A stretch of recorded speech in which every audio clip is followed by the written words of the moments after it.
안녕하십니까. 우리가 지난 시간까지 국회직 8급을 풀었고 이제부터 국가직 7급 2014년도부터 해서 5년치 같이 풀도록 하겠습니다. 첫 번째 1번 사인의 공법행위에 대한 설명을 옳지 않은 것은 오전에 했던 것도 여기서 시작하지 않았습니까? 베이직도 사인의 공법행위부터 시작을 했습니다. 지방직 9급 그렇죠. 사인이 공법적 효과 발생을 목적으로 하는 행위입니다. 공법적 효과 발생을 목적으로 하는 행위다라고 하게 되면은 우선은 그것은 법적 행위다라고 봐야 돼요. 법적 행위다. 사인의 공법행위 중에서 좀 특수한 경우긴 하지만은 공법상 합동행위를 한번 생각을 해보시기 바랍니다. 공법상 합동행위. 합동행위라고 하게 되면 재개발 재건축 조합 설립을 하기 위한 3분의 2, 3분의 2죠. 토지 면적의 도시 및 주거환경 정비법에 보게 되면은 그 면적의 3분의 2 이상의 동의와 함께 무엇도 받도록 되어 있어요. 사람 숫자의 3분의 2 이상의 동의도 받도록 이렇게 되어 있는데 그 총회에서 결의를 하면서 조합을 설립하는 것에 대해 찬성한다. 이게 지금 사인들의 공법행위란 말이에요. 근데 이게 조합을 설립한다라는 같은 방향의 의사를 합치시키는 것이기 때문에 공법상 합동행위에 해당합니다. 뭐 대통령 선거 이런 걸 생각을 해보시게 되면 우리가 문재인 대통령을 뽑았지 않습니까? 다른 사람은 없죠. 있으면 좀 이상하고, 그래서 뽑았는데 그렇게 문재인 대통령을 우리가 찬성을 한 부분에 대해서 역시 공법상 합동행위입니다. 같은 방향으로 의사를 합치해가지고 그를 당선을 시켰던 것입니다. 그러니까 사인의 공법행위는 이거는 법적 효과 발생, 공법적 효과 발생을 목적으로 하는 것으로서 법적 행위다라는 점 하나 기억을 좀 하면서 시작을 하겠습니다. 공무원의 사직의 의사표시, 사직원 제출 얘기하는 거죠. 사직원 제출은 상대방에게 도달한 후에는 처리할 수가 없다. 맞는 얘기인가요? 틀린 얘기죠. 뭐가 틀렸어요? 이거는 사직원이 수리된다. 사직원, 의원 면직 말하는 거죠. 사직원의 수리라고 하게 되면 준법률 행위적 행정에 있어 수리에 해당을 한다. 이렇게 봤는데 그것이 수리되기 전까지는 보정이나 철회를 할 수가 있는 거죠. 근데 지금 여기서는 수리됐다라는 말을 하는 것이 아니라 여기서 이제 도달됐다라고 했잖아요. 도달이 됐지만 아직 수리가 되지 않았으면 역시나 철회를 할 수가 있는 게 맞는 겁니다. 수리를 요하는 신고의 경우에는 그 신고에 대한 거부행위는 행정소의 대상이 되는 처분에 해당한다. 이게 지금의 3분법적인 접근 방법에 따르게 되면은요. 물론 이제 3분법에서 하나 남은 게 과연 뭐가 있을까라는 부분에 고민이 들긴 하는데 뭐 예를 들어서 고려대학교에 계신 교수님들 전부 하고 그 다음에 뭐 중앙대학교 김중건 교수님 라거나 이렇게 박균성 교수님 경희대학교 뭐 이런 다수설에 따르게 되면 3분법적 접근 방법을 취하고 있습니다. 무슨 말씀이냐면 그 신고가 수리를 요하는 신고라고 하게 되면은 그러면 수리 거부가 처분이 될 수 있는 게 당연하고 자기완결적 신고라고 하게 되면은 장래 위험 방지 필요가 있는지 여부에 따라서 즉 조기에 그 분쟁을 근본적으로 해결할 필요가 있으면 예외적으로 수리 거부의 처분성이 인정되는 경우도 있고 그 다음에 원래는 자기완결적 신고는 수리와 수리 거부의 처분성이 모두 다 부정되는 거잖아요. 원래는 그렇죠. 이렇게 세 개로 나누고자 하는 것이 일반적인 견해고 이분법적 접근 방법 같은 경우에는 연세대학교 지금은 이제 퇴직하셨지만 홍정성 교수님 같은 경우 이분법적 접근을 들어가시는데 이건 여러분 생각하면 안 됩니다. 말씀 안 드리겠습니다. 오히려 혼란을 부추길 수 있습니다. 그렇기 때문에 어쨌든 수리를 요하는 신고 같은 경우에 그 수리 자체가 아예 처분이죠. 그래서 그 수리 거부는 처분에 대한 거부가 맞고 그 다음 이것도 어쨌든 형식은 신고의 형식을 취하고 있잖아요. 신고의 형식을 취하고 있는 경우에는 그 근거법에서 항상 신고라는 표현이 나와요. 신고라는 표현이 나오기 때문에 법규상의 신청권도 무조건 인정이 됩니다. 그러니까 수리를 요한 신고는 그 수리도 처분받고 처분에 대한 거부 그 다음에 신고가 나오니까 법규상 신청권 그러면 우리 판례 입장에 따르게 되면 수리 거부는 거부 처분이 성립될 수가 있는 게 맞죠.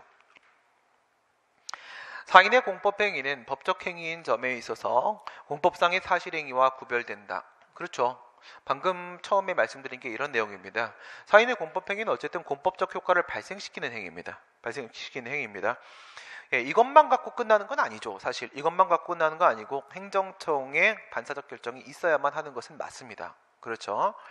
예, 뭐 예를 들어 가지고 방금 얘기했던 재개발 재건축 조합을 설립한다라고 했을 때 그 총회 결의는 사인의 공법 행위 중에 합동행위에 해당한다고 했는데 아무리 그렇다 할지라도 조합 설립에 대한 인가가 나와야 되는 겁니다. 관할관청의 인가가 나와야 되는 거 맞고 그 다음에 두 번째 문재인 대통령 당선 같은 경우에도 선거관리위원회의 당선인 결정이 나와야 되는 것이 맞습니다. 그렇죠. 처음에 얘기했던 조합 설립 인가는 특허에 해당을 하는 것이고 예, 두 번째 얘기한 선거관리위원회 당선자 결정 이거 같은 경우는 확인에 해당을 하는 것이죠. 행정청의 반사적 결정이 있어야 하는 것은 맞지만 아무리 그렇다 하더라도 이 사인의 공법행위는 법적 행위로 취급합니다. 법적 행위 취급하기 때문에 사실행위가 아닙니다. 사실행위가. 명문의 금지 규정이 있거나 일신 전속적인 행위는 대리가 허용될 수가 없으나 그렇지 않은 사인의 공법행위는 대리에 관한 민법의 규정이 유추적용될 수가 있다. 예, 유추적용에 대한 문제 안 되는 건 뭐가 있어요? 우리가 공법관계 같은 경우에는 권력적 공법관계와 비권력적 공법관계로 나누게 되고요. 이 공법관계에서의 그 공법이 흠결된 거잖아요. 그 다음에 이제 여기다 유추 적용을 시키는 사법 규정 같은 경우에는 일반법 원리적 규정하고 이해 조절적 규정으로 구분을 하지 않습니까? 여기서 사법 규정의 일반법 원리적 규정 같은 경우에는 권력과 비권력을 불문하고 모든 공법관계에 유추 적용이 될 수가 있는 것이고 이해 조절적 규정 같은 경우에는 비권력적 공법관계에는 적용이 될 수가 있지만 권력적 공법관계에는 적용이 될 수가 없다. 그래서 결국은 권력이냐 비권력이냐 공법관계 그 다음에 일반법 원리적 규정이냐 이해 조절적 규정이냐 사법 규정 하게 되면 2 곱하기는 4인데 4 중에 4분의 3은 허용이 되는 것이고 4분의 1 이해 조절적 규정의 권력적 공법관계에 대한 적용 이것만 제한이 되는 것입니다. 예, 그렇기 때문에 이게 이해 조절적 규정이 아니라는 점만 가지고도 바로 맞다라고 우리가 판단을 내릴 수가 있고요. 어렵지 않게. 그다음 이런 걸 생각을 해보세요. 우리가 만약에 영업허가 신청을 한다라고 했을 때 영업허가 신청을 반드시 그 영업자가 직접 해야 되는 건 아니지 않겠습니까? 예, 대리인이 가서 할 수도 있는 겁니다. 위임장 받아서. 예, 상관없는 문제가 되겠고요. 여기서 금지나 일신 전속적이다 이런 부분 같은 경우에는 방금 전에 우리가 얘기했던 투표를 한번 생각을 해보게 되면 투표를 누가 대신해 줄 수는 없는 겁니다. 그렇죠? 예, 이런 경우에는 일신 전속적 행위이기 때문에 대신해 줄 수 없는 경우도 있을 수는 있어요. 예, 그런 경우가 아닌 이상 대리에 관한 규정이 적용될 수 있는 것은 맞다. 이렇게 봐야 되겠습니다. 국세기본법상의 처분에 대한 불복 절차입니다. 당연히 세금부가죠. 조세부가 처분 얘기하는 것이고요. 심사 청구는 처분이 있음을 안 날 또는 그 처분의 통지를 받은 날부터 90일 이내에 제기를 하여야 한다. 예, 여기는 행정심판이 특별행정심판으로 두 가지가 존재를 하고 있고요. 국세청장에 대한 심사 청구하고 조세심판원에 대한 심판 청구하고 두 가지가 있죠. 또는입니다. 또는. 그래서 선택적 청구가 가능하죠. 둘 중에 하나만 거치면 되는 것이고 둘 다 거칠 필요는 없으며 둘 다 거쳐서는 안 됩니다. 알겠어요? 둘 중에 하나만 거치는 겁니다. 하나만. 예, 선택적으로 하나만 거치면 되는 건데요. 예, 둘 다 마찬가지예요. 예, 둘 다. 예, 국세청장 심사 청구도 조세심판원 심판 청구도 둘 다 90일입니다. 90일. 요거 이제 조심하면서 비교해야 될 점은 바로 뭐냐면 이것과 유사한 국공로 도사징발 감사합니다 였었죠. 그 중에 주로 출제되는 것은 앞에 있는 4개. 국가공무원 노동조합의 신민도사님이 살고 계셔가지고 신발가게 아저씨가 감사하다고 징하게 발이 커서 감사하다고 인사를 하는 게 필요주의가 적용되는 케이스인데 국세처분이죠. 공무원에 대한 불이익 처분이죠. 노동위원회 처분이죠. 도로교통법상 처분이 됩니다. 거기서 기간 한번 생각해 보세요. 기간. 예, 국세 처분 같은 경우에는 방금 얘기한 심사 심판 청구가 있는데 이건 90일입니다. 이건 90일이고 요거 같은 경우에는 국세기본법에 90일이라고 나와 있단 말이에요. 나와 있습니다. 예, 그 다음에 두 번째 공무원에 대한 불이익 처분이에요. 이거 같은 경우에는 공무원 소청 심사를 거쳐야만 할 텐데요. 역시 특별행정심판 절차가 맞습니다. 일반 행정심판법 적용되는 게 아니죠. 이거는 공무원 세 글자이기 때문에 그 소청 심사는 심사 청구의 기간이 30일입니다. 30일이고. 네, 그 다음에 우리 노동위원회, 지방노동위원회의 처분, 초심 판정, 이게 처분으로서의 재결, 이게 원처분이죠. 여기다가 이제 중앙노동위에다가 들어갈 때는 며칠이었습니까? 지방노동회 구제 신청을 하는 것은 3개월입니다. 3개월 90일이 되는 것이고 중앙노동회 재심 신청하는 것은 10일입니다. 10일. 그 다음에 소송을 제기하는 것은 15일입니다. 15일. 이건 이제 근로기준법에서 28조, 29조, 30조, 31조에서 이렇게 3개월, 10일, 15일이라고 따로 특별 청구기간과 그리고 특별 제소기간을 규정을 해놓고 있습니다. 3개월, 10일, 15일 이렇게 되는 거고요. 행정심판, 중앙노동에 대한 재심 신청 생각하면 10일입니다. 10일. 그러니까 도로교통법상 처분은요, 이거는 그냥 일반 행정심판입니다. 행정심판법 적용되는 거니까 이거는 이건 90일에 180일이죠. 90일에 180일. 요건 180일 아닙니다. 요건 180일 아닙니다. 이건 그냥 90일 끝 이거라고요. 90일 끝. 여기 180일 넣으면 틀린 지문 이렇게 되는 거예요.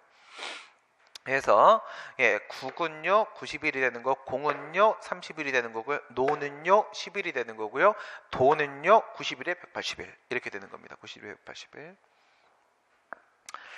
네, 이 신청을 거친 후에 이게 세무서장한테 가는 경우도 있지만 지방국세청장한테 가는 경우까지가 이 신청입니다. 까지가 처분청은 세무서장이지만 국세청장까지 안 올라가고 지방국세청장한테 들어가는 것도 이의신청입니다.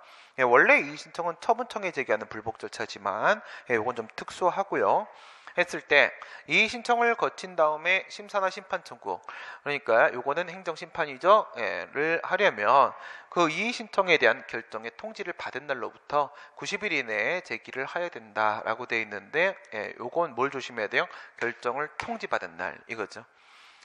민원처리법에 따른 민원처리법 제35조에 따른 이의신청 같은 경우에는요, 거부처분에 대한 이의신청을 거치고 그에 따른 기각이든 인용이든 결과 통지를 받은 날로부터 기산을 해서 행정심판을 들어가거나 소송으로 들어가는 게 아니라 어디서부터 기산해요? 원처분부터 기산하는 겁니다. 거부처분 때부터 기산을 해가지고 90일 안에 행정심판, 90일 안에 행정소송 이렇게 들어가게 된단 말이죠. 그렇지만은 이건 소극적 처분이에요. 그렇죠? 소극적 처분, 거부 처분 같은 경우에는 1차, 2차, 3차의 신청이 있다면 1차, 2차, 3차의 거부도 모두 다 처분이 될 수가 있기 때문에 원처분 때부터 기산을 해서 행정심판이나 행정소송의 청구기간이나 제소기간을 계산한다고 하더라도 그것을 깎아먹는 일은 없다라고 했습니다. 다시 거부 처분이 나올 수가 있는 거죠. 하지만 이와 같이 적극적 처분입니다. 적극적 처분의 경우에 있어서는 다시 신청을 하는 이런 문제가 없잖아요. 침익적 처분에 어떻게 신청이 있겠어? 그렇기 때문에 얘는 적극적 처분이 포함되어 있는 사안에 대한 근거법에서는 이의신청에 대한 규정을 두고 있는 개별법 얘기하는 겁니다. 거기에는 항상 이의신청 결과 통지 일로부터 기산한다라는 내용이 들어가 있단 말이에요. 관련된 내용으로 제가 여러분들한테 이런 얘기를 드렸습니다. 산업재해보상보험법이나 고용보험법에 따르게 되면은 이의신청 결과 통지 일로부터 기산한다는 규정이 있어요. 근데 이거는 거부처분도 있긴 있어요. 거부처분도 무슨 말이냐면 근로자의 입장도 생각을 해봐야 되는 것이고 사용자의 입장도 생각을 해봐야 되는 것입니다. 거기에는 물론 이의신청의 이름이 심사청구예요. 근로복지공단에다가 들어가는 게 심사청구고, 그 다음에 거기에 이제 재심사위원회가 따로 있어요. 그 재심사위원회한테 가는 게 재심사청구로서 이게 특별행정심판에 해당을 하긴 해요. 심사, 재심사청구라는 단계를 밟게 되는 거긴 한데, 여기서 근로자가 산재를 당했는데 돈을 달라고 했는데 거부를 했어요. 근로복지공단이 부지급 결정을 내렸다. 이러면 거부처분에 대한 문제잖아요. 거부처분에 대한 문제니까 이거는 2차, 3차 거부처분이 나올 수도 있어요. 나올 수도 있으니까 이럴 때는 그냥 거부처분 나왔을 때부터 기산해서 행정심판 가고 행정소송 가고 이의신청 거쳤을 때, 심사청구 거쳤을 때 그렇게 해도 되지 않을까라는 생각이 들지만 사용자 입장 생각해 보세요. 사용자 입장. 사용자 입장에서는요, 산재나 고용 보험료를 부과받아요. 보험료를 부과받으면 여기에는 국세랑 뭐가 다릅니까? 그쵸? 적극적 처분이죠. 침익적 처분입니다. 급부하명이란 말이에요. 그러니까 사용자의 측면에 있어서는 그 심사 청구에 대한 결과 통지를 받은 날로부터 기산을 해주지 않으면 재판 청구권 침해로 연결될 소지가 충분히 있습니다. 그러니까 거부 처분이 포함되어 있다라고 할지라도 소극적 처분, 적극적 처분이 포함되어 있는 경우에는 그 이의 신청을 규정하고 있는 개별법에 이의 신청 결과 통지 일로부터 기사한다라는 규정이 무조건 따라 붙어야 되고요. 안 따라 붙으면 그게 위헌이에요. 그게 위헌이 된단 말입니다. 위헌이 아니라면은 당연히 있을 거예요. 그래서 이건 법을 몰라도 원리를 알면 풀 수 있는 문제가 되는 것이고, 이거 같은 경우에는 국세처분은 당연히 적극적 처분이기 때문에 결과통지 일로부터 기산해서 90일 가는 게 맞는 겁니다. 당연히 맞는 거고요. 심사 청구를 거친 뒤에 다시 심판 청구를 제기할 수 있다. 선택적 청구긴 한데 하나만 가야 됩니다. 하나만 가야 되는 것이고요.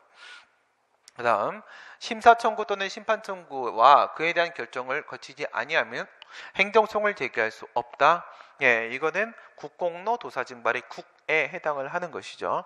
예, 다만 감사원의 심사를 거쳤을 때는 예외입니다. 감사원의 심사 거쳤을 때는 국세청장의 심사 청구, 조세심판의 심판 청구 안 거치고 바로 소송으로 가도 상관이 없어요. 왜? 이게 예를 들어 가지고 행정심판이라는 것이 필요한 것은 뭐예요? 필요한 것은 대량성 전문성에 대한 문제 아니겠습니까?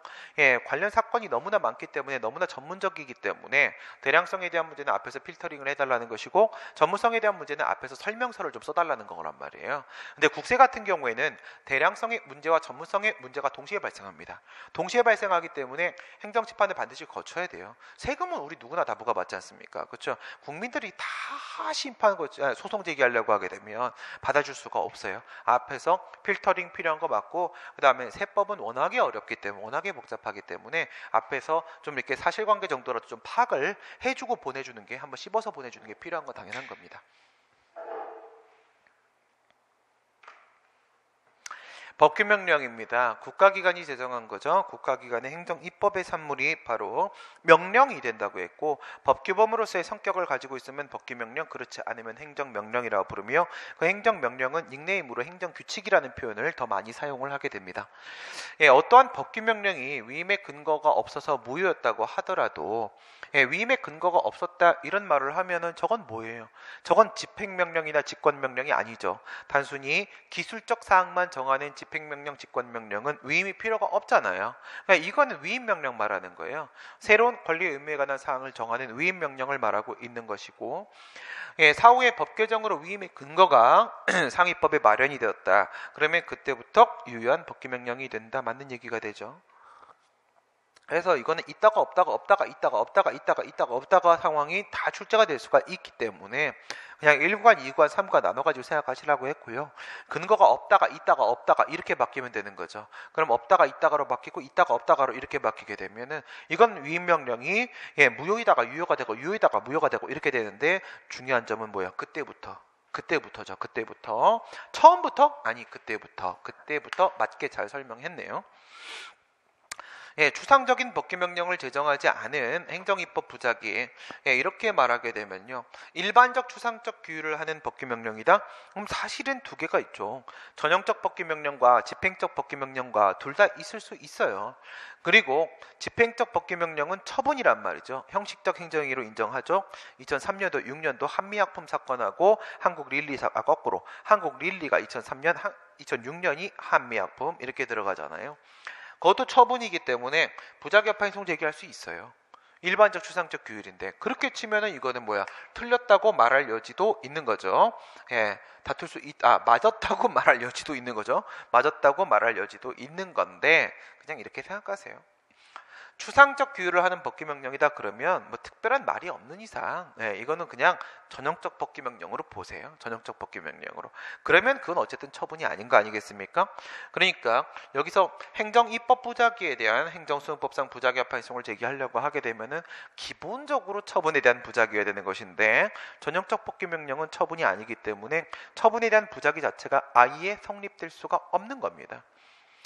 하지만 뭐일 수 있는 거예요? 법규명령이라는 것 자체가 행정규칙과 달리 공권력 행사에 해당을 하기 때문에 부작위는 공권력의 불행사 문제가 될 수가 있고, 이것은 헌법소원심판의 대상이 될 수 있다. 헌법 111조.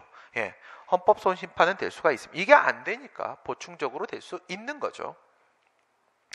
자치사무에 관한 자치조례에 대한 법률의 위임은 법령의 범위 아니라는 사항적 한계가 적용될 뿐이며, 사항적 한계. 깜놀했습니다. 지금 제가 이렇게 말 안 하거든요. 그냥 이게 강론 얘기긴 한데, 이분 좀 특이하신 분이시네요. 아주 유니크하십니다. 이게 조례가 위법이냐 아니냐 이거를 이렇게 얘기하면요, 항상 3단계예요. 이렇게 보는데 첫 번째가 사항적 한계고요. 사항적 한계. 그 다음에 이제 두 번째가 법률 유보 원칙. 그다음 세 번째가 법률 우위 원칙. 이렇게 된단 말이에요. 사항적 한계라는 것은 이건 뭘 말하는 거예요? 이거는 조례 재정권의 범위를 말하는 거예요. 조례 재정권의 범위에 문제가 되는 것이고요. 지방자치법 제22조 본문에 따르게 되면 그 사무에 대해서 지방자치단체가 법령의 범위 안에서 제정을 할 수 있다라고 되어 있습니다. 그 사무는 지방자치단체의 사무를 말하는 것이고 그게 무엇인가라는 문제는 지방자치법 제9조 1항으로 갑니다. 9조 1항에 가게 되면은 자치사무하고 단체위임사무라고 말을 하고 있어요. 그러니까 자치조례를 제정할 수 있는 것은 무엇이다? 이거는 자치사무. 그 지방자치단체의 고유한 사무와 함께 그 다음에 자신에게 어쨌든 법적 효과가 귀속되는 단체위임 사무까지다라고 이렇게 보게 되고 뭐는 아니라고 보는 거예요. 기간위임 사무는 아니라 사무는 3개란 말이에요. 사무는 그래서 기간위임 사무는 안 된다 이렇게 보게 되고요. 근데 얘는 뭐라는 거냐면 얘는 자치조례입니다. 자치법규로서의 자치조례, 자치규칙, 자치조례를 말하게 되는 것인데 여기서 이제 CF 딱 걸어가지고 위임조례 이건 자치조례는 아닙니다. 위임조례로 분명히 그것이 기간 위임 사무임에도 불구하고 당의 사무에 대해서 조례로서 그 내용을 규율을 하도록 하게 되면은 기간 위임 사무도 예외적으로 위임조례 범위 내에서는 될 수도 있다. 이렇게 되는 게 이게 사항적 한계거든요. 그 다음에 법률유보 원칙 같은 경우에는 이거는 지방자치법 22조 단서 말하는 거예요. 단서. 권리제한 의무부가 벌칙조례의 경우에 있어서는 상위 법률에 위임이 있어야 된다라고 되어 있단 말이에요. 그러니까 어떻게 되는 거야? 22조 본문 같은 경우에는요. 이렇게 되는 거예요. 그러니까 22조가 지방자치법이 있는데 본문이 있어요. 본문이 있고 그다음에 단서가 있어요. 단서가 있고 이렇게 있는데 본문에 보게 되면 그 사무에 대해서 제정할 수 있다. 그러니까 여기에 사항적 한계가 들어가는 거예요. 그 사무 사항적 한계 조례정권의 범위 내용이 포함되어 있고요. 법령의 범위 안에서 정할 수 있다라고 되어 있어요. 법령의 범위 안에서. 그러니까 여기에 뭐가 들어가는 거냐면 법률 우위 원칙 내용이 이 안에 들어가 있어요. 그 다음에 22조 단서에 가게 되면 권리제한 의무부가 벌칙조례에 대한 상위 법령에 위임이 있어야 된다라고 해서 여기에는 법률 유보 원칙에 대한 내용이 들어가 있어요. 그래서 요거 3개 하는 거예요. 요거 3개 하는 거거든요. 이게 3개 할 때 이거는 권리제한 의무부가 벌칙조례 얘기하는 거고 당연히 조례가 상위법에 위반되면 안 되는 것은 당연합니다. 상위 법령에 위반돼서 안 되는 것은 당연한 거고 그다음 뿐만 아니라 여기서 이제 중요한 문제가 바로 법률 선점 이론에 대한 논의가 나옵니다. 수정 법률 선점 이론 이건 강론이기 때문에 설명 안 하겠습니다. 수정 법률 선점 이론 법률 선점 이론 쉽게 말해가지고 그 내용에 대해서 이미 상위 법률이 선점을 해버렸을 때 조례로 그에 반하는 걸 만들면 안 된다 이런 내용이 되는 것이거든요. 이렇게 되는 사항적 한계 사실 이거 말하는 거예요. 이거 말하는 건데 지금 이분 뭐라고 얘기하셨냐면요. 법령의 범위 아니라는 사항적 한계 이건 법률 우위 원칙이에요. 법률 우위 원칙 요거 법령의 범위 안에서 그냥 그러려니 하시고 22조 본문이니까 그냥 그러려니 하고 보시고요. 법규명령에 대한 법률의 위임과 같이 반드시 구체적으로 범위를 정해야 할 필요가 없으며 포괄 위임도 가능하다. 이건 지금 여기 얘기하고 있는 거죠. 22조 단서 쪽 여기 얘기하는 건데 3개가 있었잖아. 권리제한 의무부가 같은 경우에는 판례가 이렇게 말하죠. 그 지역의 범위 안에서 지방의원들에게 민주적 정당성이 인정되기 때문에 이것은 법률유보가 그러니까 헌법 75조의 포괄위임 금지 원칙이 완화 적용되어 포괄위임이 허용된다라고 얘기를 하면서 벌칙조례는 끝끝내 구체적 위임이 있어야 된다 이런 결론으로 끝나는 거잖아요. 그 권리제한 의무부가의 포괄위임 가능하다 법률유보의 완화 적용 그 얘기를 하고 있는 겁니다. 교육에 관한 시도의 조례에 대한 무효 확인 소송은 이때 당시에 둔밀분교 폐지 조례에 대한 항고 소송이 무효 확인 소송이었었어요. 무효 확인 소송이었었기 때문에 무효 확인 소송을 출제를 하신 거고요.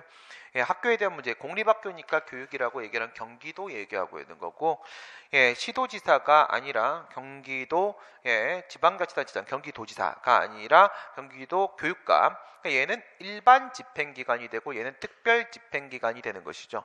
그럼 이 내용 안에는 이미 뭐가 포함이 돼 있는 거냐면 경기도 의회는 아니다라는 얘기가 이미 들어가 있는 거예요. 오히려 그쪽으로 더 많이 출제를 하는데 요거는 이제 한 단계 더 들어간 겁니다. 한 단계 더. 경기도 의회 같은 경우에는 저 조례를 제정한 쪽 아니겠습니까? 걔들은 내부적 의결기관입니다. 내부적 의결기관. 그 다음에 집행기관은요, 그 내용이 일반 사무야, 교육 사무야에 따라서 어쨌든 그 집행기관이 외부적 표시기관이 되는 거잖아요. 외부적 표시기관. 결정권과 표시권을 담당하고 있는 기관이 서로 분리될 때는 표시권 쪽에 집중을 하게 될 거 아니겠습니까?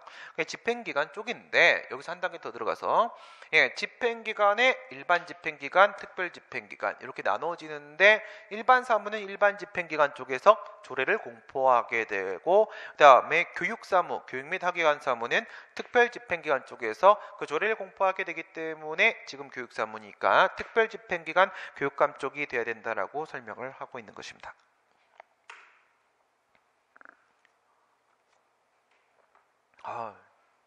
다양하게 내네. 제3자효 행정입니다. 행정행위에는 복효적 행정행위하고 그 다음에 단효적 행정행위가 이렇게 나눠지죠. 복수의 효과인가 아니면 단수의 효과인가에 대한 문제가 되고 다시 복효적 행정행위는 제3자효 행정행위하고 혼효적 행정행위로 이렇게 나눠지죠. 복효적 행정이니까 수익과 침익이 동시에 존재를 하는데 그것이 서로 다른 사람한테 가게 되면은 제3자 행정행위, 한 사람한테 몰리게 되면은 혼효적 행정행위 이렇게 말을 하게 되죠. 그 중에 이제 제3자 행정입니다. 일방에게 수익적이고 타방에게 침익적인 제3자의 행정에 의하여 권리 또는 이익의 침해를 받은 제3자가 처분에 있음을 안 경우에는 안날부터 90일 이내에 취소를 제기해야 된다. 이걸로 끝나는 건 아니죠. 근데 틀린 말은 아니죠. 그렇죠? 네, 그렇습니다. 제3자는 원칙적으로 처분의 통지서를 송달받지 못하기 때문에 처분의 존재를 인식할 수가 없습니다. 그래서 원래는 그냥 있은 날로부터 1년 플러스 알파의 정당한 사유까지 고려를 하게 됐지만은 제3자라고 할지라도 알게 된다라고 하게 되면 주관적 제소기간도 함께 적용될 수가 있단 말이에요. 그러면 이제 주관적 제소기간하고 객관적 제소기간하고 어떤 게 먼저 지나는지에 따라서 뭐라도 먼저 지나면 제소기간은 만료돼 버리는 것이죠. 여기서 얘기하고 싶은 것은 아무리 제3자라고 할지라도 알게 되면 주관적 제소기간이 적용될 수도 있다는 말을 하고 있는 거니까 틀린 말은 아닌 거고요. 1년 알게 된 이상 플러스 알파의 정당한 사유는 이거는 이제 없어지게 되는 것이고 90일짜리 하나, 1년짜리 하나 두 개가 남게 될 겁니다. 365일 마이너스 90일은 275일, 275일 앞쪽에서 알게 됐다라고 하게 되면 주관적 제소기간이 먼저 끝날 것이고 그다음에 275일 뒤쪽에서 알게 됐다라고 하게 되면 객관적 제소기간이 먼저 끝나게 될 것인데 그게 끝났을 때 바로 제소기간은 만료돼서 불가증력이 발생을 하는 상황이 있겠죠. 제3자요 행정행위에 의해 법률상 이익을 침해받은 제3자는 취소의 제기와 동시에 행정행위에 집행정지 신청할 수 있다. 왜 이렇게 당연한 질문을 하고 앉아있는 것입니까? 왜 그럴까? 왜 그런 거냐면 두 가지를 한번 생각을 해보세요. 첫 번째는 우리 행정소송법 제23조에 상대방 말고 제3자가 집행정지를 신청할 수 있다는 명시적 규정은 없어요. 가능합니다. 가능한데 명시적 규정이 없다는 점 하나 찌르고 들어온 거고요.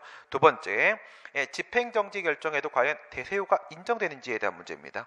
만약에 집행정지 결정이 취소 확정 판결과 달리 대세효가 인정이 안 된다면 제3자가 신청한 집행정지에 대한 결정은 아무런 실익이 없어요. 신청이익이 없을 거거든.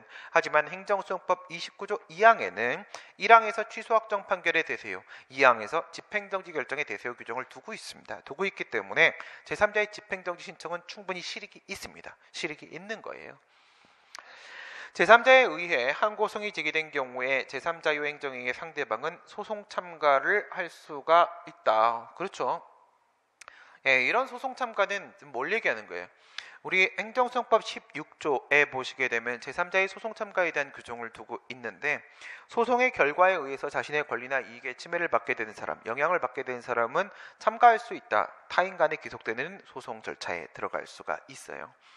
지금 제3자의 행정행위라고 하는 것은 이제 이거는 메인 영역입니다. 메인 영역. 대립된 이해관계입니다. 누구와? 원고와 대립된 이해관계에 있는 제3자가 소송에 참가하는 상황이 되는 거니까 누구를 도와주러 들어가는 거예요? 피고의 승소를 보조하기 위해 들어가게 되고 피고와 한 편을 이루어 공동 피고를 만들어내게 될 겁니다. 하지만 반대도 있을 수 있죠. 반대 같은 경우에는요, 이건 인용 판결이 아니라 기각 판결을 막고 싶은 제3자도 있을 수 있습니다. 원고하고 동일한 이해관계를 맺고 있는 제3자도 소송에 참가할 수 있는데, 이렇게 되면 원고의 승소를 보조하러 들어가게 될 것이고 공동 원고를 만들어내게 될 겁니다. 이렇게 소송 참가를 하게 되면요, 이건 필요적으로 공동 소송을 만들어내게 되는데, 소송 참가 당연히 법률상 이해관계 있다면 들어갈 수 있겠죠. 제3자효 행정행위를 취소하거나 무효를 확인하는 확정 판결은 제3자에 대해서 효력을 미치지 않는다. 미치겠다. 그죠? 여기서 집행정지 결정의 대세효까지 인정된다는 말을 했는데, 이 밑에 와서 심지어 취소 확정 판결, 무효 판결의 대세효를 부정하면 그건 정말 깜놀할 일이죠. 왜 그럴까요? 본대외급 복명입니다. 본대외급 복명. 행정쟁송에 있어서는요, 그게 집행정지든 가처분이든지 간에 본체쟁송이 적법하게 계속되고 있어야만 할 겁니다. 만약에 여기서 대세효가 인정이 안 된다면 이거 본체쟁송이 없어요. 취소용 자체가 각하당합니다.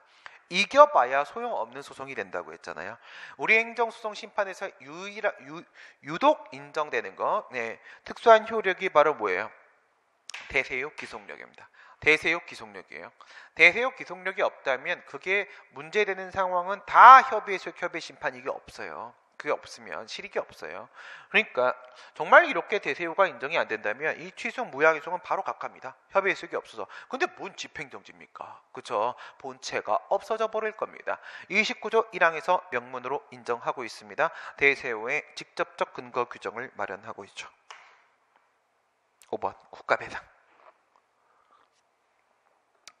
국가배상법 제5조입니다. 영조물의 설치관리로 인한 손해배상의 문제죠. 2조의 공무원의 직무행위로 인한 손해배상과 비교하면서 언제나 생각을 하셔야 되겠고요. 2조 쪽이라고 하게 되면 그거는 이제 유책입니다. 유책, 과실을 요구하게 되고 5조 쪽이라고 하게 되면 무책입니다. 과실을 요구하지 않는다. 물론 여기서도 행정주체의 관리의무 위반이라는 부분이 포함되기는 하지만 그것은 객관적 과실을 말하는 것이고 2조와 같은 주관적 과실을 말하는 건 아닙니다. 담당 공무원의 주의 의무 위반을 말하는 게 아니라 이것은 행정주체, 국가 등의 관리의무 위반을 말하는 것으로서 이건 우리가 말하는 과실이 아닙니다. 과실이 아니기 때문에 5조는 무책입니다. 무책, 무과실 책임이 되는 것이고 국가 또는 지방자치단체가 관리하지만 2조든 5조든 국가배상법의 배상책임 주체는 이 두 명밖에 없죠. 사인이 소유하고 있는 공물, 사유공물이라고 말을 하죠. 사유공물에 대하여는 국가배상법 제5조가 적용되지 않는다. 이 영조물을 말할 때요, 이 영조물이라는 것이 어떤 영조물을 말하는 거예요? 모든 영조, 모든 공물을 다 말하는 거죠. 모든 공물. 이것은 국유공물, 공유공물, 사유공물 전부 다 불문하는 거고요. 그 다음 5조에 대한 문제는요, 그 국가 등이 관리만 하고 있으면 되는 것이지 소유권, 임차권 등의 정당한 권한을 가지고 있을 것을 요구하는 것은 아니며 사실상 관리를 하고 있는 경우에도 마찬가지이고 이거는 심지어 민법 758조의 공작물의 점유자 책임도 마찬가지인 겁니다. 그래서 누구 소유인지는 아무 관심 없습니다. 관계없는 문제고요. 국가배상법의 규정에 의하면 영조물의 설치관리를 맡은 자와 영조물의 설치관리 비용을 부담하는 자가 얘는 누가 되는 거예요? 얘는 사무기속주체가 되는 것이고 얘는 비용 부담자가 되는 것이죠. 좀 안타까운 부분이 있네요. 앞에가 영조물의 설치관리를 맡은 자면 이 뒤쪽에는요, 공무원의 봉급급여를 비용 지출하는 자하고 같이 포함돼줘야 돼요. 영조물이라고 할지라도 당연히 관리 담당 공무원이 있고요. 공무원 돈 줘야 되는데 지금 이분은 뭔가 잘못 생각하고 계신 겁니다. 다른 문제나 판례는 이렇게 접근하지 않습니다. 뭐 어쨌든 사무 기속 주체와 비용 부담자를 말하고자 하는 부분은 뭐 알겠죠. 알아먹었고요. 있을 때 동일하지 아니하는 경우에는 6조 1항이 적용되는 거죠. 양자가 분리되었을 때, 삼위일체가 깨졌을 때. 사무기속주체, 형식적 비용부담자, 실질적 비용부담자의 삼위일체는 권한 위임이 있으면 깨져버릴 수가 있는데 그때 6조 1항이 적용되죠. 영조물의 설치관리 비용을 부담하는 자가 우선적으로 손해를 배상해야 된다. 그건 아니고 사무 귀속 주체와 그 다음에 비용 부담자 선택적 청구입니다. 둘 중에 아무 쪽에다가 그냥 손해배상 청구하면 되는 거지 우선순위라는 것이 따로 있는 것은 아니죠. 학생이 담배를 피우기 위하여 3층 건물 화장실 밖에 난간을 지나다가 실족하여 사망한 경우에 이건 뭐예요? 강화고등학교 난간 실족 사건 얘기하는 것이죠. 학교 관리자에게 그와 같은 이례적인 사고라는 것은 뭘 말해요? 통상 갖춰야 될 안전성의 결여에서 통상 부분을 말하는 겁니다. 통상 부분. 정상적인 이용 방법에 따른 상황을 말하는 것이 거기서 안전성을 확보해야 된다는 것이지 이례적인 상황, 비정상적인 사용 방법까지 고려할 수는 없는 겁니다. 통상 부분이 깨지고요. 통상 갖춰야 될 안전성 결여 문제가 인정될 수 없습니다. 화장실 창문의 난간으로서의 출입을 막기 위한 출입 금지 장치나 추락 위험을 알리는 경고 표지판을 설치할 의무는 없으므로 학교 시설의 설치 관리상의 하자는 인정되지 아니한다. 이거는 이제 통상 갖춰야 될 안전성 결여 곱하기 관리 의무 위반, 안전 의무 위반 이렇게 되는데 이건 안전 의무 위반 쪽이 아니라 통상 갖춰야 될 안전성 결여 이쪽에 해당을 하는 거고요. 거기서 이제 통상이 깨지고 있는 그런 상황입니다. 이거는 그 영조물의 완전 무결한 정도의 수준의 안전성을 말하는 게 아니다라는 것이죠. 완전 무결한 정도의 안전성을 말하는 건 아니다. 강설, 강한 눈입니다. 강한 눈에 대처하기 위하여 완벽한 방법으로 도로 자체에 융설 설비를 갖추는 것은 현대 과학기술 수준이나 재정 사정에 비추어 사실상 불가능하다고 할 것이므로 이게 있는 동네가 있어요. 이게 엄청 잘 사는 동네 있지 않습니까? 저기 어디야? 갑자기 지역 이름이 기억이 안 나냐? 그 용인 수지 가다 보면 중간에 그런 데 있어요. 요즘에 같은 경우 조망권 비용이 훨씬 더 높습니다. 그렇죠? 그래서 옥탑방이 비싸요. 네, 그건 아니고. 그래서 거기는 제가 한번 가봤는데요. 가본 이유가 사러 간 건 아니고, 사러 간 건 아니고 구경 갔어요. 땅값이 얼마나 되나 확인하러. 왜 확인을 하냐? 그쪽 일을 한 적이 있어서 연구를 좀 도와드린 적이 있었는데 진짜 이렇게 돼 있어요. 산이 이렇게 있는데 집이 여기에 있어요. 집이 옛날 같으면 산동네라고 무시할 일입니다. 무시할 일인데 여기가 엄청 비싸요. 장난 아닙니다. 이거 제일 비싼 동네예요. 근데 여기 가면서 이제 참 보면서 좋았던 게 뭐냐면 여기가 이렇게 되니까 처음에는 이제 무식한 저의 입장에서는 가면서 그랬어요. 소장님 이게 눈 오면 못 내려가. 눈 오면 이런데 왜 살아? 융설 설비가 돼 있어요. 융설 설비가. 그러니까 이렇게 도로가 이렇게 올라갈 거 아니에요. 올라가는 길이 있을 거잖아요. 그 밑에 다 전기선 다 깔려 있어요. 다 깔려 있어서 딱 눈이 오면요 버튼 딱 누르면 쫙 녹아요. 쫙 녹습니다. 장난 아니죠. 그런 동네 한번 살아보시겠습니까? 네. 이거 뭐 비트코인 안 하면 못 삽니다. 그런데 그렇죠? 그런 거 한번 해줘야 되는데 그런 거 무서워서 난 못하고 그래가지고 정말 좋긴 좋더라고요. 그러니까 여기 뭐 차들이 엄청 많이 와갖고 여기다 집 짓고 싶어가지고 막 이렇게 와 있는데 정말 차들의 수준이 장난이 아닙니다. 막 이렇게 막 치렁치렁 막 이러고 돌아다니시더라고요. 그래서 아주 그냥 가서 그냥 요걸 한 대 그냥 부러워가지고 했는데 이거를 전국에 융설협이 깔면 세금 다 나가요. 말이 안 돼요. 불가능한 거죠. 사실상 불가능한데 고속도로예요. 지금 얘기가 고속도로의 관리자 한국도로공사죠. 도로의 구조와 기상예보 등을 고려하여 사전에 충분한 인적 물적 시설을 갖추어 강설 시에 신속한 제설 작업을 하고 필요한 경우에 제때 교통통제 조치를 취할 관리 의무가 있다고 할 수 없다. 이 정도는 못해도 이 정도는 해야 되는 겁니다. 할 수 있는 데까지 해야 될 거 아니에요. 거기다 뭐예요? 지금 고속도로 아닙니까? 고속도로. 일반 국도와 비교했을 때 고속국도 같은 경우에는 그 제한 속도 자체가 차이가 있습니다. 여기는 이제 엄청 빨리 달리고 있기 때문에 그만큼 안전성을 확보해야 될 필요성은 그만큼 더 커지고 있다라고 봐야 되는 것이고요. 이 정도는 해주는 게 맞는 겁니다. 행정계획입니다. 행정계획. 미래의 일정한 시점에 일정한 질서를 형성하기 위해서 그 미래를 예측하고 관련되는 다양한 행정작용들을 종합조정하는 활동 기준의 설정행위. 아이고 길다 씨. 정의입니다. 행정주체가 행정계획의 입안 결정을 함에 있어서 자기가 직접 이렇게 해버리면 얘는 뭐예요? 협의의 계획행정청이죠. 하지만 계획행정청 안에는 제3자가 계획을 입안 결정하고 내가 이제 승인만 해주는 계획확정청도 포함될 수가 있습니다. 계획확정청도. 이익형량을 전혀 행하지 아니하거나 이거는 형량의 해태죠. 이익형량을 고려 대상에 마땅히 포함시켜서 누락한 경우에 이거는요 형량의 흠결이고, 또는 이익형량을 하였으나 정당성과 객관성이 결여된 경우에는요 오형량이고, 그 행정계획 결정은 재량권을 일탈 남용한 것으로서 위법하게 된다. 형량의 하자를 말하는 것이죠. 형량의 하자. 근데 이거는 좀 너무 투박하죠. 좀 거칩니다. 표현이. 그렇죠. 너무 거칠고요. 요즘에는 이렇게 표현 안 하고 재량의 일탈남용이라고 표현 안 하고 형량의 하자라고 표현해요. 형량의 하자라고. 환지 계획은 환지는 뭘 말하는 거예요? 토지의 교환 분합을 말하는 거죠. 우리가 말하는 재개발이나 재건축이나 이런 것들은요 권리의 교환 분합으로 환권입니다. 그건 환권, 권리의 교환 분합, 환권이라고 얘기하게 되고, 토지는 환지라고 말하는 거예요. 바꿀 환자입니다.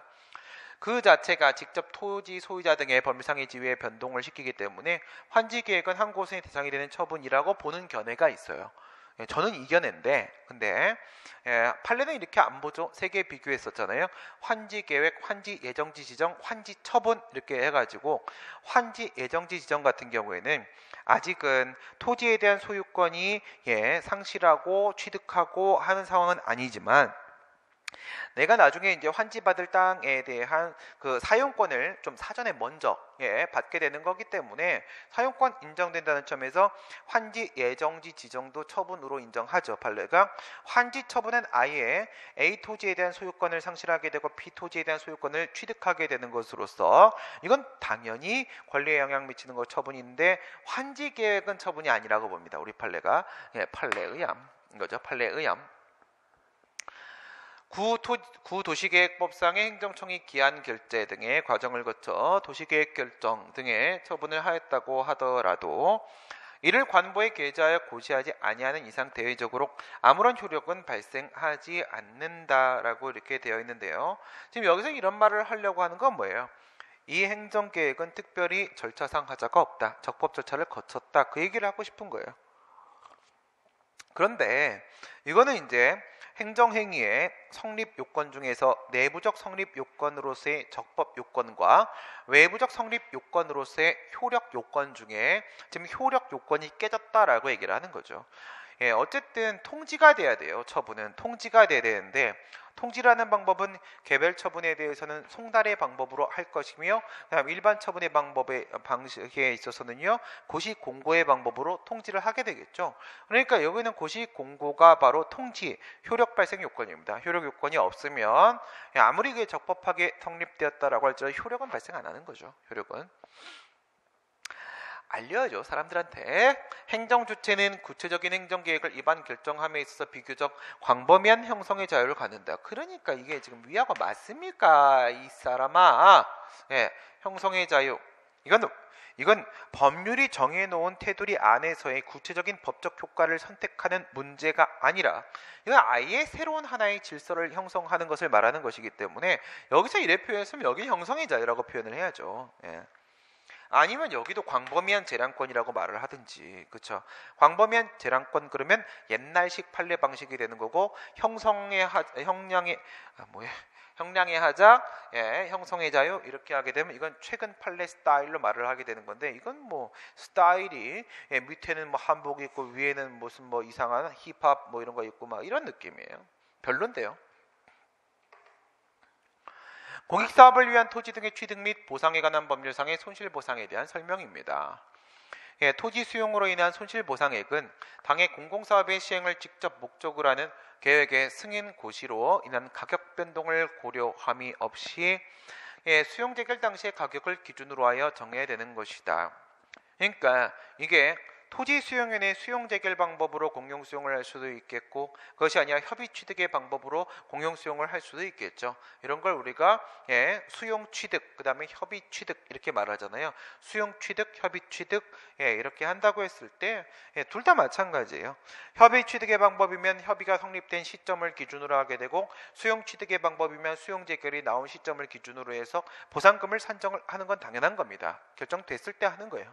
그런데 문제는 그 앞에 사업 인정이 이루어질 거 아니겠습니까? 그러니까 사업 인정 이후부터 해가지고 여기 협의 취득이나 수용 재결이나 나오는 때까지 이 중간에 여기서 토지 가격 상승이 발생할 수 있어요.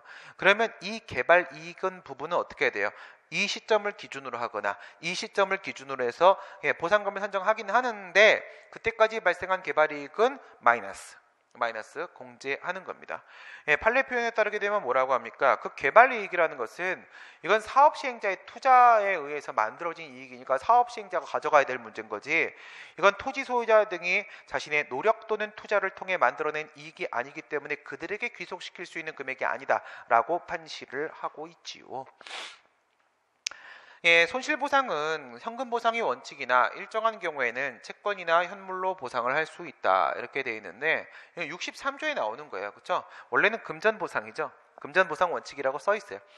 63조 1항 본문에 따르게 되면 금전보상이라 현금보상이라 이렇게 돼 있고, 그 다음에 채권 현물, 이건 63조 1항 단서에 예외적으로 현물로 할 수도 있어. 그 다음에 또 아주 예외적으로 63조 8항에 가면 채권으로 보상할 때도 있어 이렇게 되어 있으니까 이런 걸 막 직접 묻지는 않아요. 그러니까 뭐예요? 원칙이 뭐고 예외가 뭔지만 조심하시면 됩니다. 원칙이 뭐고, 일단 금전이 원칙이에요. 금전이 돈으로 줘야죠. 이거 줬다가 이거 안 팔리면 어떡할 거야, 그렇지?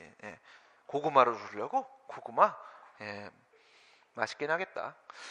건물의 일부만 수용되어 잔여 부분을 보수하여 사용할 수 있는 경우에, 만약에 보수하여 사용할 수 없으면 건물 전체에 대해서 보상을 해야 되겠죠. 객관적 가치 건물 전체에 대한 보상을 해야 될 테고, 나머지 보수해서 할 수 있으면 그 건물 전체 가격에서 수용된 부분의 비율을 해당하는 금액하고 건물 보수비를 손실보상액으로 평가하여 보상하면 되고, 잔여 건물에 대한 가치 하락까지 보상해야 되는 것은 아니다. 보수비는 당연히 줘야죠. 그렇죠? 보수비는 줘야 되고 뺏어간 부분도 줘야 되겠죠. 뺏어간 부분도 줘야 되고 하긴 하는데, 이건 뭐예요? 감가상각액, 감가. 가치가 감소하였다라는 거죠. 그러면 당연히 제가 이렇게 나눠지면 가치가 감소하겠죠. 그렇죠? 가치 감소 부분에 대한 것도 줘야 돼요. 전에 이런 거 뉴스 나온 거 봤어요? 국가가 수용을 하는데 진짜 이렇게 수용했어요. 건물을 진짜 반으로 똑 잘라 가져갔어. 그 끝에 어떻게 끝났을까? 나도 이제 너무 궁금하네. 그 뒤를 안 확인해 봤는데, 이게 미미의 집이 가능해요. 미미의 집. 바비의 집은 안 되는데 미미의 집, 분홍 색깔 미미의 집은 요게 이렇게 반으로 나눠질 수가 있거든요. 반으로 이렇게 열었다 닫았다 이렇게 한단 말이에요. 이렇게 되는데 진짜 이 부분을 수용해 갔어요. 이 부분을 수용해 갖고 이 건물이 아니 보여. 이건 미미의 집이에요. 네, 당연히 가치가 하락하고요. 하락분에 대한 돈 줘야 됩니다. 얘 어떡할 겁니까? 그치? 안타까운 현상입니다. 그렇죠? 좀 그냥 다 가져가, 제발. 그냥 다 가져가. 당연히 가치 하락분 돈 줘야 되는 거예요. 안 끝났군요. 토지 소유자가 손실보상금의 증액을 구하는 행정소송, 보상금 증액 청구 소송이죠. 토지 수용연회가 아니라 사업 시행자를 피고로 해야 된다. 증액 청구 소송을 제기하게 되면은 원고는 토지 소유자 등, 피고는 사업 시행자. 감액 청구송을 제기하게 되면 원고는 사업 시행자, 피고는 토지 소유자 이렇게 돼서 지금은 형식적 당사송이 명실공히 되었다 이렇게 평가를 하죠. 그래서 문제에서 형식적 당사송이라고 아예 표현을 해주는 경우도 있어요. 하지만 판례는 형식적 당사송이라는 표현을 사용한 적은 한 번도 없습니다. 한 번도 없고, 이제 과거에 이제 피고 쪽에 중앙토지수용연회가 함께 포함돼서 피고가 공동 피고였던 시절하고 비교하게 되는 거죠. 국가공무원법상의 징계에 대한 설명으로 옳지 않은 것은, 공무원이 명백하게 직무를 위반하거나 직무를 태만히 한 때에는 징계 권자는 징계위원회 징계 의결을 요구할 수 있고, 그 징계 의결의 결과에 따라 징계 처분을 하여야 한다. 맞아요, 틀려요? 맞아요, 틀려요? 쏟기 딱 좋은 건데 뒤쪽이 임팩트가 오히려 있어 보여가지고 무슨 말씀이냐면요. 뒤쪽만 한번 생각을 해보세요. 뒤쪽만 생각을 해보면 징계위원회에서 징계를 할 거냐 말 거냐 결정을 하겠죠. 한다고 하게 되면 파면해임, 강등정지, 감봉견책 중에서 뭘 할 거냐 결정을 하겠죠. 그러면 실제 징계권자가 뭘 할 것인지에 대한 판단을 내릴 수 있는 재량이 있어요? 아무것도 없어요. 아무것도 없습니다.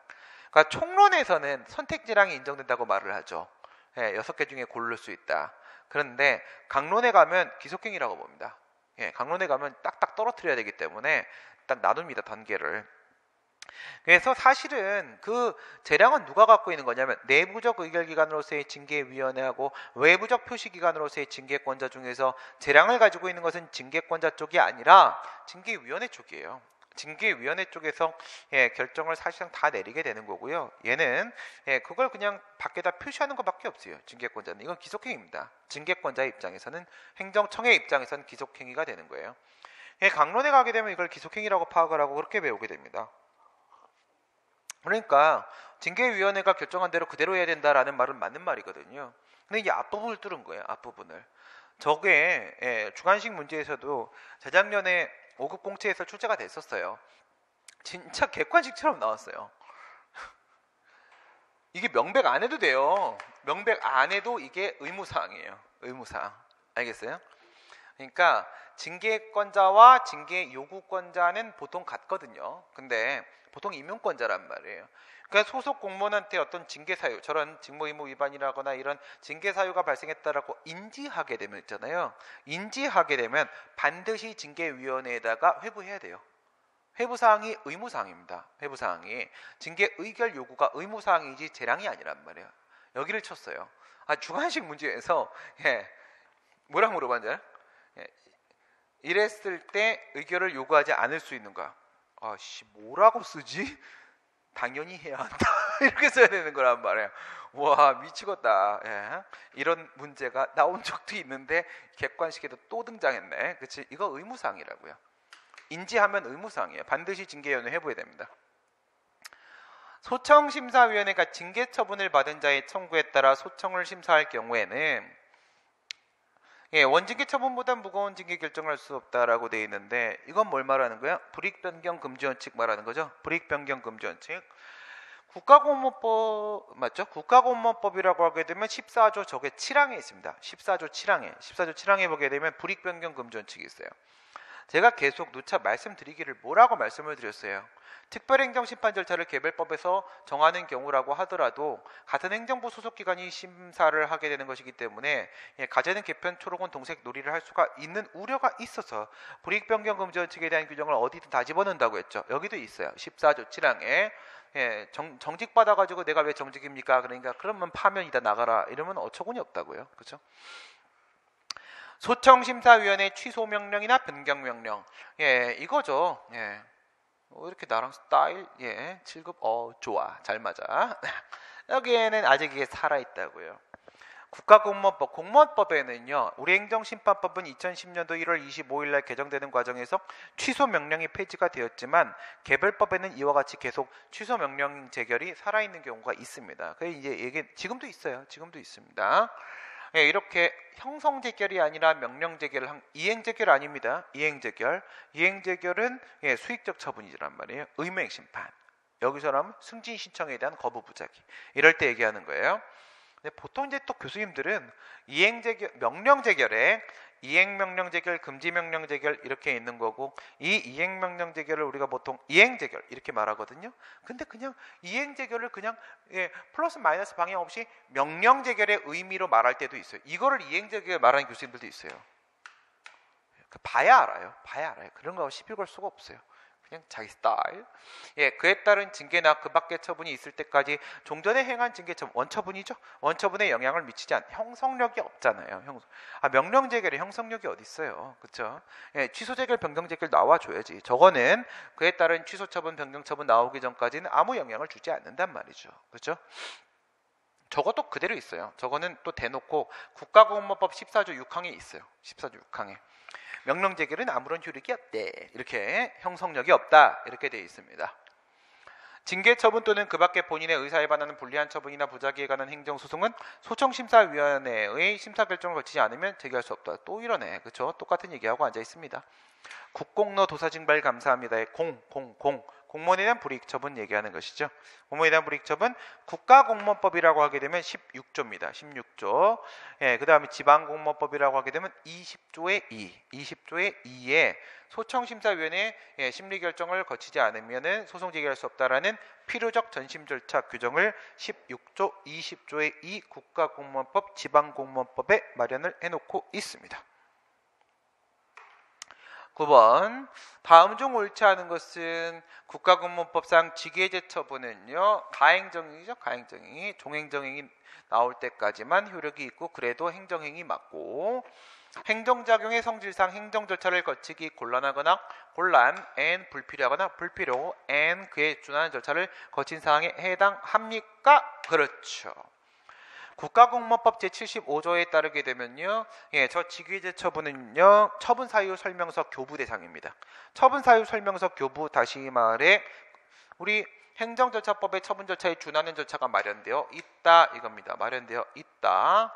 처분의 사전 통지 및 의견 청취 등에 대한 행정절차법에 별도 규정이 적용되지 않는다. 그렇죠. 준하는 절차가 마련되어 있으면 됩니다.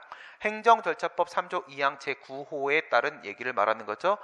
공무원 인사관계 법령상 처분을 말합니다. 권고 사직의 형식을 취하고 있다고 할지라도 사직의 권고가 공무원의 의사결정의 자유를 완전 박탈할 정도의 강박에 해당하는 경우에는 당의 권고 사직은 무효인 것이다. 그렇죠. 이거는 민법 110조입니다. 110조의 사기 강박에 따른 의사표시에 하자 얘기하고 있는 것이고요. 그 강박이 상대방의 의사 능력을 상실시킬 정도의 수준이면 무효라고 보는데 일반법 원리적 규정으로서 이건 적용될 수 있어요. 107조의 비진의 의사표시는 적용이 안 되지만 110조 유추 적용될 수 있는 부분이 맞고요. 그다음 상식적으로 생각해봐요.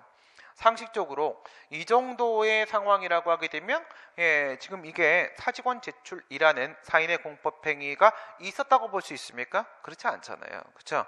그러니까 권고사직 이건 뭐예요? 사직원을 수리한 거 당연히 무효가 되겠죠.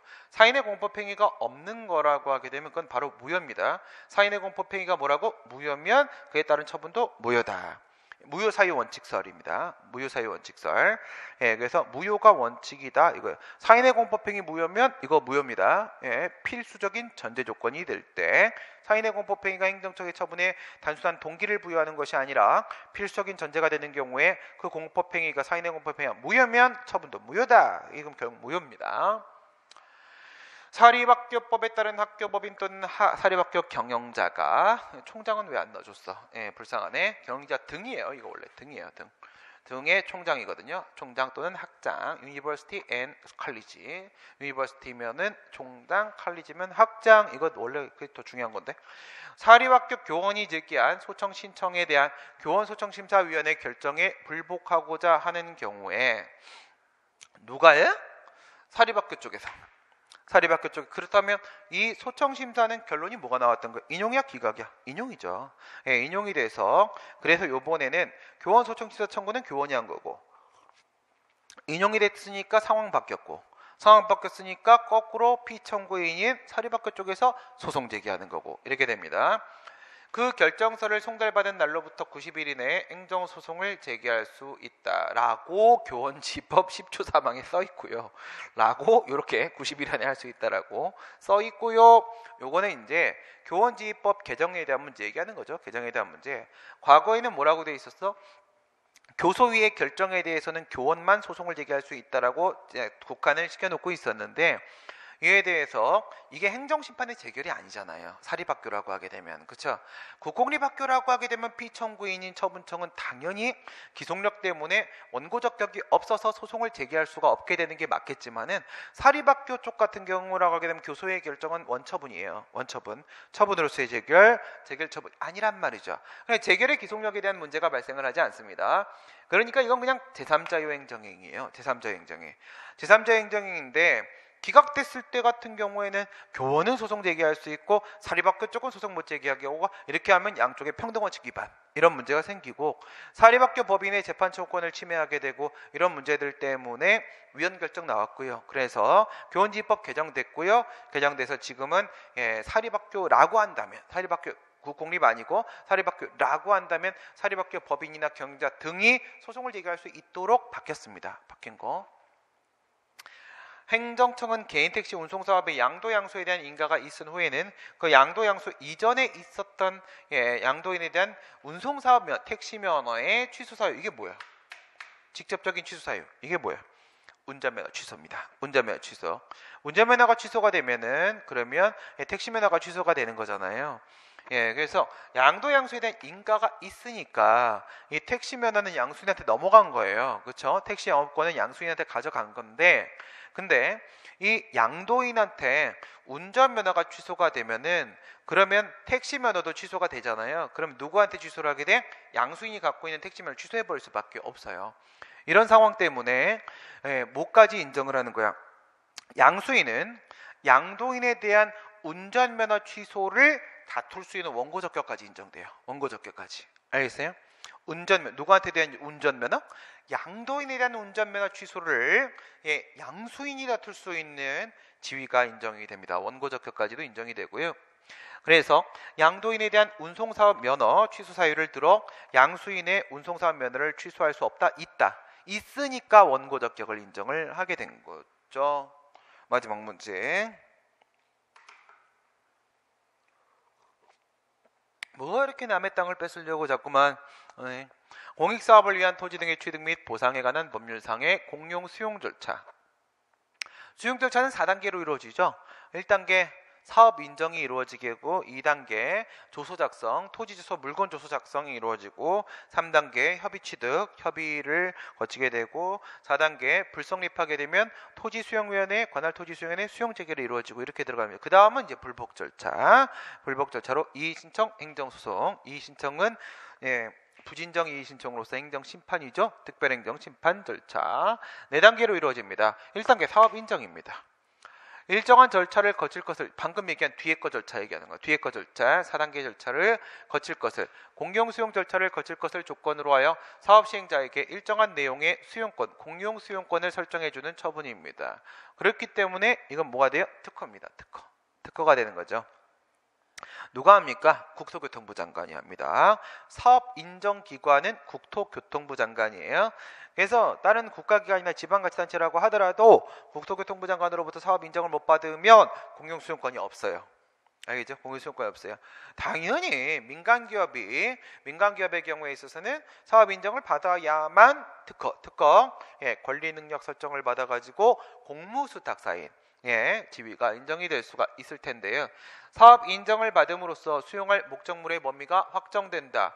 두 가지예요. 사업 시행자에게는 사업 인정을 통해서 공용 수용권을 설정해주게 되고, 그 다음 토지 소유자에게는 수용 목적물이 확정되기 때문에 그 안에 토지를 소유하고 있는 사람들은 토지 보전 의무를 부과받게 됩니다. 양쪽 공용 수용권, 토지 보전 의무 이렇게 된단 말이에요. 토지 보전 의무 처분은 당연한 얘기가 되는 거고요. 공용 수용에 있어서 공익사업의 필요에 대한 입증 책임은 사업 시행자에게 있다. 공익사업이 필요하냐 안 필요하냐, 이거 뭐냐면 이거 사업 인정의 요건이에요. 사업 인정의 요건. 공공필요예요. 공공필요. 그래서 사업 인정의 요건으로서 공익사업 필요는 누구한테 유리한 거예요? 이건 사업 시행자한테 유리한 거잖아. 그렇죠? 사업 시행자가 그 요건 사실을 입증을 하는 건 당연한 얘기야. 그럼 토지 소유자가 하겠어? 땅 뺏어가쇼. 이건 아니죠. 그 다음에 토지수용위원회는 수용재결 신청에 대한 기각결정으로 당해 공익사업 시행이 불가능해지는 경우에도 사업의 공익성이 없다고 판단을 하게 되면 수용재결 신청을 기각할 수 있다. 이거 어때요? 이건 공용 수용 절차가요. 이게 이분화되어 있다는 특징을 지금 얘기하려고 하는 거예요. 이건 상당히 난도가 좀 있는 문제입니다. 무슨 말씀이냐면 사업 인정이 있죠. 사업 인정, 조서 작성, 협의 취득, 수용 재결 이렇게 있을 때 여기서 행정기관 개입되는 건 1사. 1사업 인정에 국교부 장관 들어오죠. 그 다음에 수용 재결에 토수위 들어오잖아요. 이렇게 기관이 두 개가 들어온단 말이에요. 두 개가 들어오는데 이게 공익사업이 맞고 시행해라 라는 것은 누가 결정을 하냐? 국교부 장관이 결정을 하게 되는 거예요. 그 다음에 토지 수용에는 뭐예요? 그래, 이 사업을 시행하는데 땅이 어디까지 필요할까라는 걸 얘가 확정 짓게 되는 거예요. 확정 짓게. 이게 사실은 확정이 아니에요. 이게 그래서 이걸 확정이라고 표현하면 수용 재개는 최종 확정이라고 표현을 해요. 예. 이걸 인정이라고 표현을 하면 뒤쪽을 확정이라고 표현하고요. 이걸 확정이라고 하게 되면 수용 재개에서 최종 확정이 이루어지는 거예요. 최종 확정이. 예. 그러니까 사업 인정 단계에서 국토교통부 장관이 이게 공익사업이 시행이 필요하다, 진행은 하라라는 것은 걔가 결정합니다. 걔가 결정하고 그럼 이 공익사업 시행을 하는 데 있어서 토지를 어디까지 수용할까? 이거는 토수위가 결정을 한단 말이에요. 근데 이건 뭐야? 공익사업을 아예 못하게 되는 상황이에요. 아예 못하게 되는 상황, 이건 말이 안 되죠. 토수위가 국교부 장관의 결정을 정면으로 거스르는 겁니다. 이건 안 되는 거예요. 이건 안 됩니다. 그래서 결정 권한이 이분화되어 있다라는 점을 지금 이야기를 하려고 하는 겁니다. 약간 난도가 있는 문제고요. 마지막에 토지 소유자 및 이해관계인과 협의가 성립되지 아니하는 경우에 사업 시행자가 사업 인정 고시가 된 날부터 1단계 사업 인정 1년입니다. 1년. 수용 재개를 신청하지 아니하면 누가 신청하는 거예요? 수용 재결 신청은 협의 불성립을 요건으로 하여 신청의 자격을 갖춘, 즉 신청권이 인정되는 사업 시행자가 신청을 하는 거죠. 토지 소유자는 사업 시행자한테 저 수용 재결 신청 청구를 할 수가 있게 되는 것이고요. 요건 28조, 신청 청구는 30조 이렇게 됩니다. 그 사업 인정 고시가 된 날부터 1년이 되는 날 다음 날에 그 사업 인정의 효력이 상실하게 된다. 그래요. 그러니까 얘는 수용 재결 신청할 수 있는 자격이 물론 이제 협의 불성립이 요건이긴 한데 종기가 1년이에요. 1년입니다. 1년 뒤에는 더 이상 수용 재결 신청 못 합니다. 사업 시행자도. 네, 오늘 여기까지 하도록 하겠습니다. 고생하셨습니다. 수고하셨습니다.